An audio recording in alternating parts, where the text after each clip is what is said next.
Selamat pagi ya, kita bersama lagi dalam Ruang Bicara yang dibawakan kepada anda seperti biasalah di Bernama TV, dan hari ini juga kita memilih satu lagi topik yang saya kira cukup menarik sebenarnya, dan topik ini merupakan topik yang mendapat perhatian daripada semua pihak, terutamanya ahli-ahli politik.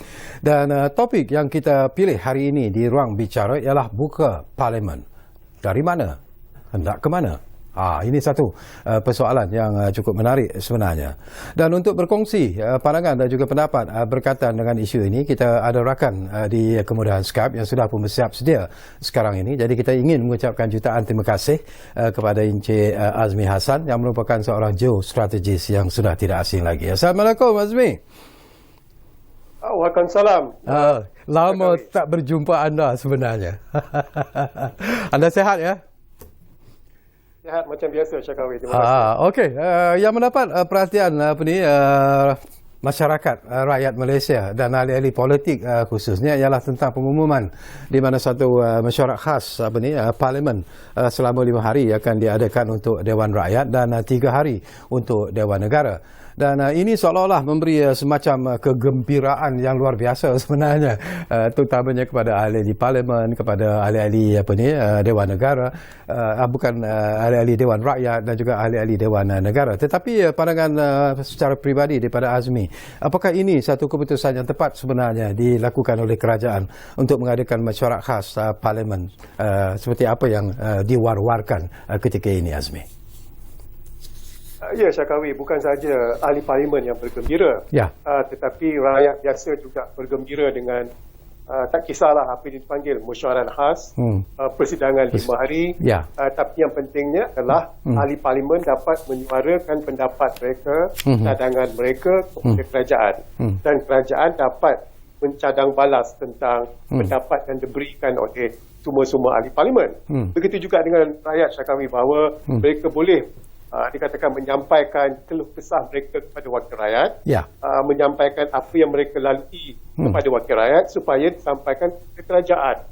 Jadi dalam hal ini saya melihat semua pihak bergembira, dan apa yang dibuat oleh kerajaan adalah satu keputusan yang tepat, kerana ini adalah titah Tuan Agong, kehendak Majlis Raja-Raja yang menyampaikan hasrat rakyat. Jadi bagi saya ini adalah dikatakan situasi menang-menang. Tak ada yang mengalah, tak ada yang satu pihak saja yang menang, tapi semua pihak yang akan mendapat manfaatnya. Okey, menarik juga dapat pandangan Azmi Hassan sebenarnya. Antara isu-isu penting yang akan diketengahkan, yang dijangkakan akan diketengahkan dalam kita call mesyuarat khas parlimen ataupun persidangan parlimen kali ini. Jadi apa jangkaan Azmi bila kita bercakap tentang isu dan juga perkara-perkara penting yang akan dibangkitkan, yang dijangka akan dibangkitkan nanti, Mei? Kalau kita melihat titah yang di-Tuan Agong 2-3 minggu lepas, disebut secara spesifik kenapa persidangan parlimen itu perlu diadakan, walau dalam keadaan darurat, adalah untuk menyantuni masalah pandemik, masalah COVID-19, dan yang memberi impak pada kesan ekonomi. Jadi bagi saya, walaupun ada yang mengatakan, Syakawi, bahawa 5 hari itu tak cukup, tetapi kalau kualiti perbincangan itu adalah begitu baik sekali, maka perlu ditumpukan kepada hal pandemik. Bagaimana untuk bantu kerajaan menanganinya. Sebab saya melihatnya, kalau diharapkan kerajaan menanganinya, memang sukar. Semua pihak perlu membantu kerana untuk memberikan satu dikatakan stakeholder dia. Jadi ini yang dikatakan pentingnya isu pandemik itu perlu menjadi perkara utama. Saya tahu kenapa Syakawi bertanya soalan itu. Kemungkinan ada soalan-soalan yang katakan lebih pedas lagi yang berkait dengan politik. Tapi bagi saya, ahli parlimen kita rasional orangnya, Syakawi. Mereka tidak akan mengisytiharkan 5 hari mesyuarat, Syakawi. Okey, saya suka bila Azmi sebut istilah bahawa ahli-ahli politik kita rasional. Dan ada juga mainan ataupun apa yang saya terbaca lah, baik dalam media sosial maupun di media-media perdana yang mengatakan bahawa mungkin ini satu peluang yang cukup baik kepada ahli-ahli politik kita untuk melontarkan pendapat mereka berkaitan dengan isu-isu semasa. Tetapi yang membimbangkan setengah pihak ialah ahli-ahli politik yang mungkin nanti bersifat begitu emosional, yang bersifat begitu keras PAS dan sebagainya, dan mungkin juga akan membangkitkan isu-isu yang akhirnya akan mengecewakan keseluruhan persidangan. Mungkin ada matlamat lain yang ingin mereka capai. Tak tahulah pandangan Azmi dalam persoalan ini. Ya, Syakawi. Kita bimbang bahawa ada ahli parlimen yang mungkin emosional dan mereka akan menimbulkan isu keabsahan kerajaan sekarang. Akan menimbulkan isu sama ada Perdana Menteri ada majoriti ataupun tidak. Masalahnya sekarang adalah dalam landscape politik sekarang tak ada satu parti pun yang memiliki sokongan yang kuat untuk mengutarakan calon Perdana Menteri mereka. Bagi saya tak ada. Sama ada Perikatan Nasional sendiri ataupun Barisan Nasional ataupun Pakatan Harapan, tidak ada satu pun calon mereka yang mungkin boleh mendapatkan sokongan. Jadi kalaulah ada yang dikatakan usul undi tidak percaya ataupun usul keabsahan kerajaan sekarang, kita akan berputar-putar macam roundabout. Status akan menjadi macam itu juga. Apa yang rakyat mahu sekarang, Syakawi, adalah kerajaan yang stabil. Bagi saya tak kira siapa menjadi Perdana Menteri, asalkan Perdana Menteri itu dapat takfir dengan baik dan kerajaan yang stabil, itu sudah cukup untuk menangani pandemik. Jadi sebab itu saya kata, Syakawi, ahli parlimen kita lebih rasional sebenarnya. Okey, saya petik lagi apa yang Azmi sebut. Kita memerlukan satu kerajaan yang stabil. Itu pun sesuatu yang menarik juga sebenarnya untuk kita sembang-sembang, Azmi. Apakah Azmi melihat bahawa dalam menghadapi pandemik COVID-19, dalam menghadapi situasi ekonomi yang begitu menekan ketika ini, dan walaupun persidangan ataupun persidangan parlimen tidak berlangsung ketika ini disebabkan oleh perintah darurat, apakah Azmi merasakan bahawa dari segi keseluruhannya performance ataupun prestasi kerajaan yang sedia ada ini masih lagi boleh diterima oleh rakyat ataupun sebaliknya, pandangan Azmi? Ianya boleh diperbaiki, Syakawi. Jadi bagaimana untuk diperbaiki adalah semua pihak perlu membantu. Kalau kita lihat sekarang ini pihak pembangkang umpamanya, mereka pusing katakan mereka ada strategi bagaimana untuk menangani pandemik. Mereka lebih baik. Jadi dengan syarat 5 hari ini, gunakan landasan ini untuk menerjemahkan strategi mereka supaya kerajaan dapat melaksanakannya. Jikalau ada yang mengatakan kerajaan tidak menjalankan tugas dengan baik, bagaimanakah kita dapat membantu? Jadi pada ketika ini penting kita membantu. Tidak kira di sebelah mana kita, sebelah kerajaan ataupun sebelah pihak pembangkang. Syakawi, macam inilah Syakawi. Kerajaan minoriti tidak menjadi isu dalam hal ini. Kalau kita lihat kerajaan kader Justin Trudeau, itu adalah kerajaan minoriti. Tapi dah 2 tahun Justin Trudeau dapat bertahan sebagai Perdana Menteri kerana ahli parlimen mereka tahu mereka tidak mampu untuk melaksanakan pilihan raya dalam ketika ini, dalam ketika pandemik. Sebab itu dia katakan bahawa semua pihak perlu memberi sama dalam membantu kerajaan. Dan dalam hal ini tak semestinya bila mereka memberi cadangan untuk membantu kerajaan, mereka menyokong kerajaan. Saya rasa rakyat faham dalam keadaan sekarang bahawa semua pihak katakan perlu berada dalam satu kapal untuk menguji negara, untuk dikatakan melawan pandemik. Apakah Azmi yakin bahawa apa yang Azmi sebut, iaitu semua pihak harus berada pada satu kapal itu akan menjadi kenyataan, ataupun mungkin juga kapal yang sedang berlayar ketika ini mungkin akan dilambung oleh ombak-ombak yang tidak dijangkakan? Boleh tak itu juga berlaku sebenarnya, Mi? Okey, saya lihat Syakawi berkias-kias bahasa kali ini. Tapi tak apa. Bagi saya yakin bahawa tidak akan ada ahli parlimen yang akan mengusulkan katakan undi tidak percaya ataupun dipercaya. Kenapa saya kata demikian adalah rakyat akan menghukum parti ahli parlimen itu kerana rakyat akan memberi interpretasi bahawa ahli parlimen itu dan parti itu cuma mengutamakan agenda parti politik saja, tanpa memikirkan keadaan negara dan rakyat. Jadi sebab itu adalah kekangan utama yang dikatakan kenapa ahli parlimen kita akan rasional. Kekangan kedua adalah seperti saya kata belum-belum tadi adalah tak ada satu entiti pun yang mampu memperolehi sokongan majoriti. Memang tak ada. Jadi bagi saya lah sebagai seorang rakyat biasa, kekalkan status quo, beri bantuan kepada kerajaan dan rakyat boleh menilai mana parti politik, mana hanya ahli parlimen yang mengutamakan negara, utamakan rakyat dan meletakkan kepentingan parti mereka di belakang. Saya rasa kalau ahli parlimen kita rasional, pengundi rakyat kita lebih rasional lagi, Syakar. Okey, saya nak pencerahan sedikit daripada Azmi Hassan berkaitan dengan satu lagi isu yang saya kira cukup penting sebenarnya. Dikatakan bahawa Parlimen tidak mempunyai kuasa untuk mengadakan persidangan Parlimen dengan sewenang-wenangnya dan sebaliknya ia memerlukan notis daripada Ketua Majlis, iaitu Perdana Menteri. Jadi, jelaskan sedikit tentang perkara ini, Mi. Ya, kalau mengikut protokol persidangan Parlimen, ada standing ordernya membutuhkan 28 hari notis. Tapi itu adalah keadaan biasa. Tapi Syakafi, kita sekarang ni berada dalam keadaan darurat. Bukan sahaja persidangan darurat, tapi menghadapi musuh. Katakan boleh memudaratkan negara. Jadi dalam hal persidangan secara kecemasan boleh dilakukan, di mana notis 28 hari itu tidak perlu diikuti sangat. Dan bukan kali pertama kita membuat persidangan Parlimen atau mesyuarat Parlimen secara notis pendek. Kalau kita ukit bagi semasa 6 tahun lepas, tahun FH17, tembak jatuh di Ukraine, kerajaan memanggil mesyuarat khas Parlimen dengan notis yang 2-3 hari saja. Jadi dalam hal ini, dalam menghadapi pandemik, kita kreatif. Kita tidak boleh menggunakan protokol untuk dikatakan menghalang kita untuk bersidang. Kita bersidang adalah untuk menerjemahkan strategi menghadapi pandemik. Tak ada benda lain. Jadi perkara ini dikatakan bukan satu halangan untuk tunggu sehingga 28 hari. Ada juga yang memberi pandangan dan juga pendapat sebenar Azmi. Ada yang berpandangan bahawa sekiranya persidangan Parlimen ataupun mesyuarat khas Parlimen ini tidak diadakan sehinggalah selesainya ataupun habisnya apa yang disebut sebagai peristiaran darurat itu, ianya seolah-olah meletakkan negara kita pada situasi yang tidak mengamalkan apa yang disebut sebagai demokrasi seperti apa yang kita amalkan sekarang ini. Betul ataupun tidak pandangan seperti ini, Mi?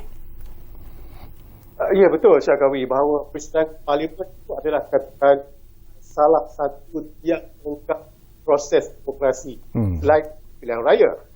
Kerana wakil rakyat itu menerima pesanan-pesanan daripada pengundi mereka.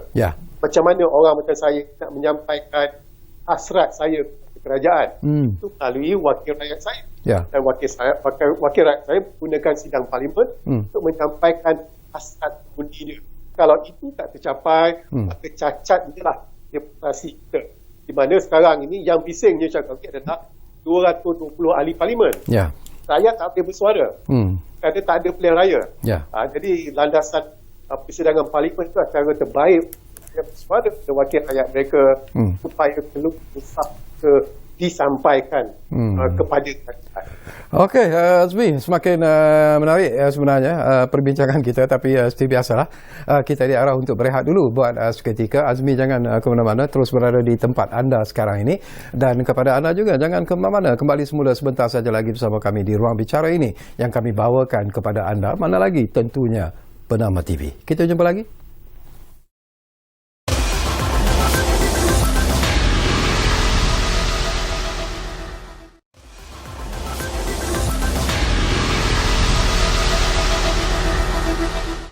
Baik, terima kasih kerana anda masih lagi bersama kami di Ruang Bicara ini, dan kita masih lagi bercakap tentang isu yang cukup karen sebenarnya yang menjadi perhatian seluruh rakyat Malaysia.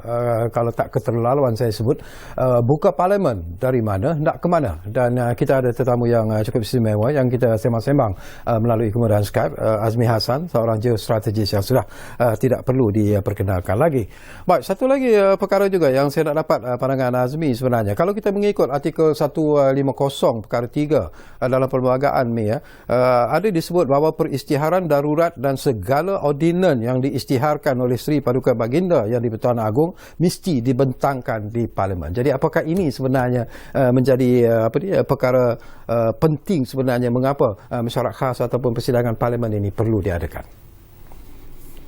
Ada dua sudut pandang dalam hal. Ada yang mengatakan bahawa ordinan itu mesti dibincangkan semasa darurat berlangsung. Dan ada yang berkata bahawa itu boleh dibincangkan selepas darurat. Jadi itu yang dikatakan bahawa kedua-dua tidak salah. bukan salah satu betul, tetapi isunya adalah setiap audit yang dibentuk perlu dibincangkan dan diputuskan itu satu perkara. Bila tidak dikatakan tidak diterangkan secara terang dalam perlembagaan itu. Tapi bagi saya yang penting adalah persidangan ini boleh beri peluang kepada Parlimen kita untuk lunaskan proses demokrasi seperti kata Syakir tadi, tidak kira sedarurat atau selepas darurat. Jadi sesuai dengan tajuk hari ini, bila persidangan Parlimen itu akan berlangsung pada hujung bulan ini, gunakanlah sebaik-baiknya persidangan 5 hari ini. Kita tak mahu dengar coloteh-coloteh politik yang akan menyelesaikan masalah pandemik. Tapi bagi saya adalah persidangan Parlimen ini dikatakan sebagai demokrasi Malaysia itu perlu dihormati oleh semua pihak. Sesuatu yang menarik juga kali ini ialah disebut-sebut juga bahawa Parlimen kali ini akan bersidang secara hybrid ataupun dalam bahasa yang mudah ialah secara maya lah. Jadi apakah anda melihat bahawa ini boleh dilakukan, tetapi dari segi infra, dari segi kemudahan, apakah kita mempunyai kemudahan sebenarnya untuk mengadakan persidangan Parlimen ini secara hybrid seperti apa yang disebut-sebutkan itu? Bagi saya, jikalau apa yang dikatakan PDPR itu, ajaran dan rumah untuk sekolah dijalankan, saya pasti Parlimen mempunyai dan tidak hanya. Jadi sama ada secara hybrid ataupun maya sepenuhnya, ataupun secara semuka sepenuhnya, isu adalah semua ahli Parlimen peluang untuk menyuarakan pendapat mereka. Dan betul, secara hybrid ini atau secara maya ini adalah kurang. Tapi penting sebagai permulaan adalah penting untuk kita memulakan persidangan Parlimen ini. Bagi saya tak kisah sangat secara hybrid, maya sepenuhnya ataupun secara fizikal. Yang penting dilaksanakan dan wakil rakyat kita dapat melunaskan tanggungjawab. Cuba perjelaskan, Mi, ada juga pandangan yang mengatakan, saya tak tahu sejauh mana betul ataupun tidaknya. Kalau mengikut daripada perlembagaan ataupun peraturan persidangan Parlimen itu sendiri, ianya mesti diadakan secara fizikal. Tetapi sekarang ini kalaulah keputusan diambil untuk mengadakannya secara hybrid, apakah itu melanggar peraturan persidangan Parlimen itu secara keseluruhannya? Saya tak tahu. Saya ingin penjelasan daripada anda. Yang penting adalah kita ingat bahawa persidangan ini dijalankan masa darurat. Dan masa darurat semua perkara berlaku, iaitu jikalaulah ia melanggar peraturan, melanggar perlembagaan yang ada ungkapan fizikal itu, maka ordinance boleh dibuat. Perkara-perkara itu dibuat oleh Komisi Syakawi. Sebab dalam pandemik ini kita kena kreatif, kita kena berani dalam membuat asas dan keputusan. Bagi saya ini bukan satu isu yang besar. Dan satu lagi, dikatakan isu adalah, saya nak kaitkan dengan perlembagaan ini. Bila ada yang mengatakan bila darurat itu ditarik balik, maka pilihan raya negeri Sarawak dan 3 pilihan raya kecil terpaksa dijalankan. Itu adalah mengikut perlembagaan. Tapi kita kena berani dan kreatif dalam hal ini. Ada cara-caranya untuk tidak membolehkan pilihan raya itu dijalankan. Ini samalah, bukan kata kita Syakir. Sama ada kita mahu melakukannya ataupun tidak. Kita jangan gunakan keterangan ini untuk katakan bahawa kita tak boleh buat itu. Kerana ini dalam pandemik, kita kena berani buat keputusan yang di luar saat. Semasa saya sembang-sembang bersama dengan timbalan yang di-Pertua Dewan Rakyat baru-baru ini, beliau ada menyebut, Azmi, bahawa 28 hari, sekurang-kurangnya 28 hari diperlukan sebenarnya untuk melicinkan perjalanan sesuatu mesyuarat ataupun persidangan Parlimen itu sendiri. Ianya memerlukan masa untuk mengumpul ahli-ahli Parlimen yang akan terlibat. Ianya juga perlu ada ruang masa untuk menyediakan soalan-soalan yang ingin dikemukakan oleh ahli-ahli Parlimen dan sebagainya. Jadi apakah anda lihat mungkin juga kerana dia disebabkan oleh darurat ini, mungkin penggunaan masa 28 hari itu sebenarnya sudah tidak menjadi penting sekarang ini? Bagi saya, Syakawi, alasan 8 hari digunakan melicinkan perjalanan mesyuarat, tapi juga saya katakan ini, kita kena berani. Dan bagi saya 28 hari itu satu masa yang panjang. Kita bukan kali pertama mengadakan persidangan parlimen, dan ahli parlimen kita bukannya ahli parlimen satu pekal pertama. Ramai yang pengalaman. Jadi alasan memberi masa menyediakan soalan, alasan menyediakan jawapan itu bagi saya itu alasan saja. Apa yang kita ada adalah supaya persidangan parlimen ini dilangsungkan secepat mungkin. Kerana kita lihat bahawa ada banyak tempat yang mengatakan bahawa kerajaan menangani perkara yang tidak betul, tidak efisien. Jadi bagi saya landasan yang paling penting, yang paling betul adalah persidangan parlimen. Jadi bagi saya masa 28 hari itu adalah cukup terlampau lama untuk kita kan beri notis. Kita bukan kali pertama. Ramai ahli parlimen kita pengalaman. Jadi sukar untuk saya menerima alasan tersebut. Okey, kita di penghujung sebenarnya Mi, tinggal lebih kurang 2 minit saja lagi masa yang ada. Tadi tahu tentang apa yang Azmi sebut tadi tentang harapan Azmi dan juga harapan saya lah sebagai rakyat Malaysia ingin melihat bahawa persidangan ini akan berjalan dengan begitu teratur dan licin. Tetapi mungkin juga Azmi ingin menyentuh tentang SOP yang ketat yang harus juga dipatuhi oleh ahli parlimen yang nanti akan menghadiri mesyuarat khas dan juga persidangan parlimen ini. Kita tidak mahu ahli-ahli parlimen pula yang akan menjadi satu isu yang dimainkan di luar sana kerana tidak mematuhi SOP yang ditetapkan. Tapi nasihat dan juga harapan Azmi sendiri kepada ahli-ahli parlimen kita. Ya, saya pasti SOP akan dipatuhi. Kerana ahli parlimen tahu bahawa mereka akan dilihat untuk dalam kaca TV. Kita jangan jadi macam parlimen di Samoa, kumpulan Samoa. 3 mereka dijangkiti dengan coronavirus kerana tidak mengikuti SOP semasa persidangan parlimen. Dan satu lagi lah, Syakafi, selain daripada isu pandemik, ahli parlimen juga perlu menimbulkan isu-isu semasa yang penting. Kerana baru hari ini Malaysia telah diletakkan dalam tahap yang paling rendah dalam aturan persyaratan mengenai perdagangan manusia. Malaysia sama-sama dengan Syria, Myanmar, Cuba dalam satu golongan. Kerana masyarakat menuduh kita gunakan dikatakan slavery dalam buruh perladangan kita. Jadi hal-hal ini yang perlu dibincangkan selain pandemik. Jadi itu harapan saya, mungkin harapan Syakawi juga dan juga harapan rakyat supaya persidangan ini mempunyai hujah dan perdebatan yang tinggi. Betul. Baik, terima kasih banyak-banyak kepada Encik Azmi Hassan kerana sudi bersama kami di ruang bicara ini walaupun dijemput di saat-saat terakhir dan sesungguhnya lah kalau begitulah harapan Azmi, itu juga harapan saya sebenarnya dan saya percaya itu jugalah harapan rakyat Malaysia secara keseluruhannya dan tentulah kita mengharapkan bahawa ahli-ahli parlimen mungkin sekarang ini merasa sedikit lega kerana sekurang-kurangnya mesyuarat khas ataupun persidangan parlimen ini akan dibenarkan semula dan kita mengharapkan bahawa mereka akan menunjukkan prestasi yang betul-betul boleh membahagiakan, menggembirakan rakyat secara keseluruhannya. Itu harapan kita. Terima kasih Azmi, kita akan jumpa lagi di lain-lain masa yang akan datang. Dan terima kasih kepada anda yang menumpukan perhatian bersama kami di ruang bicara ini. Dan jangan lupa kita masih lagi berjuang menentang COVID-19. Kita belum lagi menang sebenarnya. Jadi harapan kita patuhilah segala SOP yang telah pun ditetapkan dan jangan lupa kita jaga kita jaga keluarga kita dan yang penting kita jaga negara kita. Jumpa lagi.